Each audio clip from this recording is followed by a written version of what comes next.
کے ساتھ مذاکرات کے لیے میری ٹائم ٹیم کل اسلام آباد پہنچ رہی ہے۔ امریکی صدر ڈونلڈ ٹرمپ کا مذاکرات کے دوسرے دور کے حوالے سے بڑا اعلان۔ سوشل میڈیا پر اہم بیان میں امریکی صدر نے تصدیق کی ہے کہ ایران کے ساتھ مذاکرات کے لیے ان کے نمائندے کل شام تک اسلام آباد میں ہوں گے۔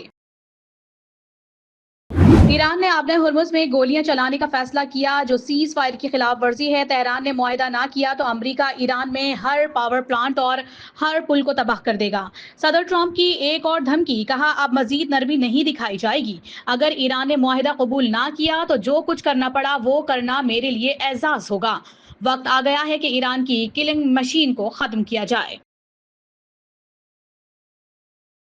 امریکی صدر نے ایران سے مذاکرات کے لیے اسلام آباد آنے والے اپنے نمائندوں کے ناموں کا اعلان کر دیا۔ امریکی صدر ڈونلڈ ٹرمپ نے نیو یارک پوسٹ کو بتایا ہے کہ ان کے خصوصی ایلچی برائے مشرق وسطی اسٹیو وٹکوف اور داماد جارج کشنر مذاکرات کے لیے اسلام آباد جا رہے ہیں۔ اس سے قبل ٹرمپ نے کہا تھا کہ وہ معاہدے پر دستخط کے لیے خود بھی اسلام آباد جا سکتے ہیں۔ نیو یارک پوسٹ کی طرف سے پاکستان جانے کے حوالے سے سوال کا جواب دیتے ہوئے ٹرمپ نے بتایا کہ شاید میں بعد میں کسی اور تاریخ کو چلا جاؤں، ہمیں دیکھنا پڑے گا کہ اسلام آباد میں کیا ہوتا ہے۔ خطے میں قیام امن کے لیے پاکستان کی سفارتی کوششوں میں تیزی۔ ایرانی وزیر خارجہ عباس عراقچی اور نائب وزیر اعظم اسحاق ڈار کے درمیان اہم ٹیلی فونک رابطہ۔ ترجمان دفتر خارجہ کے مطابق دونوں رہنماؤں نے خطے میں امن و استحکام کے لیے مذاکرات جاری رکھنے پر زور دیا اور موجودہ مسائل کے حل کے لیے بات چیت کو ناگزیر قرار دے دیا۔ اسحاق ڈار اور عباس عراقچی نے پاکستان اور ایران کے درمیان سفارتی روابط مزید مضبوط کرنے پر اتفاق کیا۔ اس بات پر بھی اتفاق ہوا کہ ایرانی صدر اور وزیر اعظم شہباز شریف کے درمیان ٹیلی فونک رابطہ ہوگا۔ خطے میں قیام امن کا مشن، مذاکرات کے دوسرے دور اور جنگ بندی میں توسیع کے لیے پاکستان کی امریکہ اور ایران کے ساتھ مشاورت جاری۔ وزیر اعظم شہباز شریف اور وزیر خارجہ اسحاق ڈار کے اعلیٰ سطح پر تمام شراکت داروں سے رابطے۔ ایران اور امریکہ کے درمیان جنگ بندی 21 اپریل کو ختم ہو رہی ہے۔ امریکہ اور ایران کے درمیان مذاکرات کے دوسرے دور کی تیاریاں۔ اسلام آباد میں security high alert, red zone اور توسیعی ریڈ زون، ہر قسم کی ٹریفک کے لیے مکمل طور پر بند۔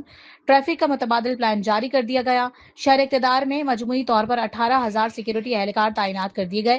پنجاب کے 10 اضلاع سے 7,000 کی نفری اسلام آباد میں مامور۔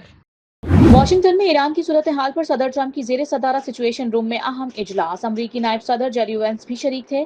آبِ ہرمز سے متعلق نئی صورتحال اور ایران سے مذاکرات پر غور۔ اجلاس کے دوران صدر ٹرمپ نے فیلڈ مارشل عاصم منیر اور ایرانی حکام سے بھی فون پر بات کی۔ امریکی میڈیا کا دعویٰ، اجلاس میں مارکو روبیو، پیٹ ہیگسیت کی بھی شرکت۔ Steve Witkoff, director CIA John Ratcliffe اور chairman joint chiefs Dan Caine بھی موجود تھے۔ اہم امریکی عہدیداروں کا کہنا تھا کہ اگر مذاکرات میں بریک تھرو نہ ہوا تو آئندہ چند روز میں جنگ دوبارہ شروع ہو سکتی ہے۔ وائٹ ہاؤس نے سچویشن روم اجلاس سے متعلق تاحال کوئی بیان جاری نہیں کیا۔ کسی ملک پر حملہ کرنے کا ارادہ نہیں، ہم جنگ بڑھانا نہیں چاہتے، دفاع کا قانونی اور جائز حق استعمال کر رہے ہیں۔ ایرانی صدر مسعود پزشکیان کا بیان، کہا ہمارا بنیادی موقف خطے میں امن، استحکام اور سلامتی کے تحفظ پر مبنی ہے۔ جنگیں یا تنازعات ہم نے شروع نہیں کیے۔ ٹرمپ کو کوئی حق نہیں ہے کہ وہ عوام کو اس کے حقوق سے روکے۔ ٹرمپ کو حق نہیں ہے کہ وہ کہے ایران اپنے جوہری حقوق سے فائدہ نہیں اٹھا سکتا۔ دشمن اپنے مقاصد حاصل کرنے میں ناکام رہا۔ دشمن نے انفراسٹرکچر، اسکولوں اور اسپتالوں پر حملے کیے۔ ایرانی تہذیب تباہ کرنے، اسے پتھر کے دور میں بھیجنے کے بیانات دشمن کے عزائم ظاہر کرتے ہیں۔ ترکی نے امید ظاہر کی ہے کہ ایران اور امریکہ کے درمیان جنگ بندی میں توسیع ہو جائے گی۔ انطالیہ ڈپلومیسی فورم میں خطاب کرتے ہوئے ترک وزیر خارجہ حاکان فیدان نے کہا کہ کوئی بھی اگلے ہفتے جنگ بندی کے خاتمے پر ایک نئی جنگ نہیں دیکھنا چاہتا۔ امید ہے کہ اس میں توسیع ہوگی، میں اس بارے میں مثبت سوچ رہا ہوں۔ عالمی تجارت کو ایک اور خطرہ، یمن کے حوثیوں نے آبِ باب المندب بند کرنے کی دھمکی دے دی۔ صنعاء میں حوثی حکومت کے نائب وزیر خارجہ نے کہا ہے کہ امریکی صدر ڈونلڈ ٹرمپ امن کے قیام میں رکاوٹیں ڈالنا بند کریں۔ ہم نے باب المندب بند کر دی تو کوئی بھی اسے نہیں کھول سکے گا۔ سابق امریکی نائب صدر کیملا ہیرس نے ایران جنگ کا فیصلہ امریکی عوام کی خواہشات کے برعکس قرار دے دیا۔ کہا اسرائیلی وزیر اعظم نیتن یاہو نے امریکی صدر کو ایران جنگ میں دھکیلا۔ ٹرمپ ایسی جنگ میں دھکیلے گئے جس میں امریکی عوام کوئی دلچسپی نہیں رکھتی۔ جنگ بندی ختم ہونے پر اسرائیل اور امریکہ ایران پر حملے کے لیے تیار ہیں۔ ایران میں ممکنہ اہداف کی نئی فہرست تیار کر لی گئی ہے۔ اسرائیلی عہدیدار کا دعویٰ، کہا ملٹری انٹیلیجنس ایران کی صورتحال پر نظر رکھے ہوئے ہے۔ ایران کی توانائی تنصیبات بھی ممکنہ اہداف میں شامل ہے۔ غزہ میں اسرائیلی بربریت بدستور جاری، گزشتہ 24 گھنٹوں میں مزید 7 فلسطینی شہید جبکہ 24 زخمی ہو گئے۔ جنگ بندی کے بعد سے 773 افراد شہید اور 2171 زخمی ہو چکے۔ تباہ شدہ عمارتوں کے ملبے سے اب تک 761 لاشیں برآمد کر لی گئیں۔ شہداء کی مجموعی تعداد 72,549 ہو گئی جبکہ 1,72,274 افراد زخمی ہوئے۔ پاکستان، سعودی عرب، ترکیہ، مصر، کویت اور انڈونیشیا سمیت 12 ممالک کی جانب سے نام نہاد صومالی لینڈ میں اسرائیلی سفارتی نمائندے کی تعیناتی کی شدید مذمت۔ 12 ممالک کے وزرائے خارجہ کا مشترکہ اعلامیہ جاری۔ مشترکہ اعلامیے میں کہا گیا ہے کہ اسرائیلی اقدام صومالیہ کی خود مختاری اور علاقائی سالمیت کی کھلی خلاف ورزی ہے۔ وزرائے خارجہ نے یک طرفہ اقدامات کو مسترد کرتے ہوئے ریاستوں کی خود مختاری کے احترام پر زور دیتے ہوئے صومالیہ کی وحدت کی مکمل حمایت کا اعادہ کر دیا۔ امریکہ ایران کو مذاکرات کی میز پر لانا معجزے سے کم نہیں، پاکستان کی ثالثی کی کوششوں کو ہر ملک نے سراہا۔ پاکستان کی عزت وزیر اعظم اور فیلڈ مارشل کی کوششوں کا نتیجہ ہے۔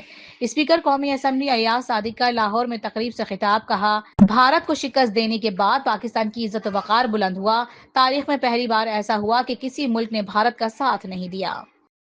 ہم پہلے خود مسئلہ تھے، آج دنیا کے مسئلے حل کر رہے ہیں۔ پوری دنیا پاکستان کی طرف دیکھ رہی ہے۔ سول اور فوجی قیادت ایک پیج پر ہے۔ وزیر اعظم اور فیلڈ مارشل کا پوری دنیا میں چرچا ہو رہا ہے۔ ٹرمپ بھی پاکستان کے گن گا رہے ہیں۔ رہنما مسلم لیگ نون خواجہ سعد رفیق کا لاہور میں خطاب، کہا افواج پاکستان نے 5 گنا بڑے دشمن کو شکست دی۔ پاک فضائیہ نے دشمن کے 7 جہاز گرائے۔ بھارت نے پاکستان پر حملہ کر کے غلطی کی۔ بھارت حملہ نہ کرتا تو کس طرح پتہ چلتا کہ ہم اسے شکست دے سکتے ہیں۔